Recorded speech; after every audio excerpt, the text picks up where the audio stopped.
Hey guys, it's Bro You Whack, and when the Torbjorn changes first came out a couple weeks ago, I didn't really talk about it, and it seemed like nobody else seemed to really care about the other changes because, well, the dude Torbjorn got a bunch of changes, so why would we? So this video isn't supposed to be a news video, it's supposed to be breaking news. It's more or less supposed to discuss the new quote-unquote DPS meta because of these hero changes. But if you guys have no idea what I'm talking about, with the Torbjorn patch and the Halloween patch came a bunch of buffs to a lot of DPS heroes. Pharah, McCree, Soldier, to name a few. And the goal wasn't really to make them overpowered. That's not the goal with any kind of patch, but especially with this one, the goal was to really make these heroes hang with a lot of other heroes that are in the current meta right now. If you guys don't know what the current meta is right now, it's either the Bash meta with like Brigitte and Doomfist. Doomfist also got nerfed, by the way, or the Goats meta, or the Goat composition, whatever you call it, which is heavily favored around tanks. And whenever these two metas are overtaking Overwatch, it's usually going to push away a lot of these DPS heroes and not make them an optimal choice. So when these changes are first announced on PTR and when they finally hit live servers, I feel like a lot of people are gonna go crazy and be like, oh my god, all these DPS heroes are the greatest. Pharah is the greatest hero of all time. Soldier can hit heads for days. McCree combat roll, you get ammo for days. And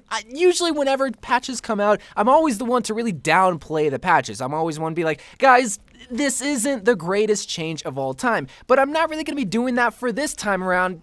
Kind of. The biggest thing a lot of people need to remember whenever it comes to the Pharah changes, the Soldier changes, that these are amazing changes. Obviously, no nerfs came to, well, I mean, some exceptions with Pharah, but a lot of these DPS heroes that receive changes, they're all buffs. They're all great for the heroes. But does that make them overpowered? Is it like a Bastion change? Is it like a Junkrat change? And I'm gonna be the first one to say, no, it's not. Especially if you've never played any of these heroes. If you never played Pharah, you never played Soldier, you never played McCree. I just keep going to these three heroes because they're going to be popular picks for the up-and-coming weeks, especially in competitive. If you just decide, okay, well, I'm a more Lucio Mercy player, I'm going to take a gander at Soldier. You're not going to see the benefits of these changes right away. But I'm not trying to downplay these changes and call them useless because they're anything but useless. They're fantastic for all these heroes. But what I am saying is that the people that don't play these heroes won't see the effect and will be like, well, what the heck, Blizzard? Why aren't these the most overpowered heroes? Rather, the people that actually main these heroes, that play these heroes on a day-to-day basis, the Soldier mains, the McCree mains, the Pharah mains,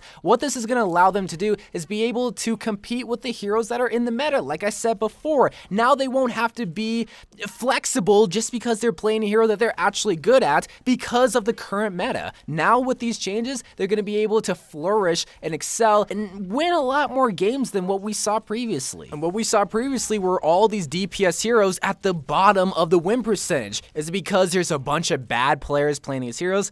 Not necessarily, but it's because they're not built for the current meta. Not a long time ago, actually a couple days ago, I made a video talking about the current Season 12 meta, and at the bottom of the win percentage was Pharah, Soldier, and McCree. Why? Because, again, why play these heroes? Heroes that obviously aren't that great when you could be playing something like Reinhardt, Orisa, Zarya, Brigitte, and that's, again, how a meta starts and how these heroes become quote-unquote useless or quote-unquote not optimal choices. And that's what I really wanted to explain at the beginning of the video, is that these changes are great, but not to the point where everybody could be great with these heroes. Because, and I know I haven't been talking about the hero changes in depth, I kind of assume that some of you guys would know, but, you know, something like Pharah, now you can use your concussion blast a whole lot more because the cooldown's lower, and you can hit your targets with a lot more power, but the splash damage is reduced. So what this means is that players that actually know how to play Pharah are going to be able to excel a whole lot more because they already know how to maneuver the map with their concussion blast. They already know how to hit their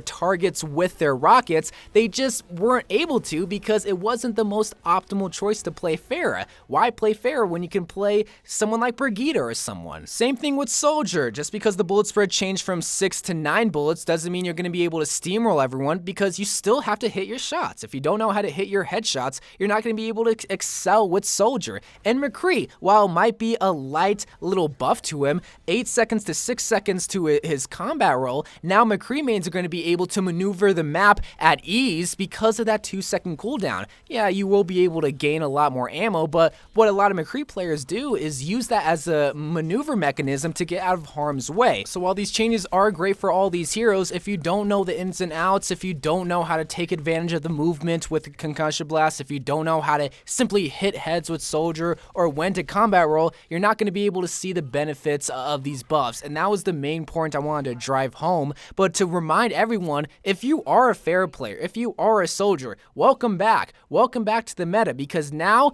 I'm not necessarily saying the GOATS meta or saying that the stun meta is long gone, but now it won't be seen as, it was never seen as a throw pick, but it won't be seen as an unoptimal choice when you pick these heroes. You're good with them, and now you can reap the benefits of these changes. So will there be a new meta in Season 13? I would like to think there won't be. Maybe the GOATS comp will still be prevalent in Season 13, but as it stands right now, it's not like these heroes are really going to be taking over. Even like Pharah. Pharah is a fantastic hero. I've been loving the brand new Pharah, but if someone's gonna pick up Pharah and think that she's gonna be the most OP hero like how Brigitte was, I'm gonna be able to shoot her 10 times out of 10 because Soldier now got buffed, but I'm a competent Soldier to the point where I can take advantage of the mistakes that Pharah player is making. But if they're gonna be able to run through us with Pharah, it's probably because they knew how to play Pharah, and that's the message I wanted to get across with this video. But anyway guys, I want to hear what you think about these hero changes, because as it stands right now, I've been playing a bit of competitive and playing a bit of quick play, and I've been seeing so much Pharah players in those games,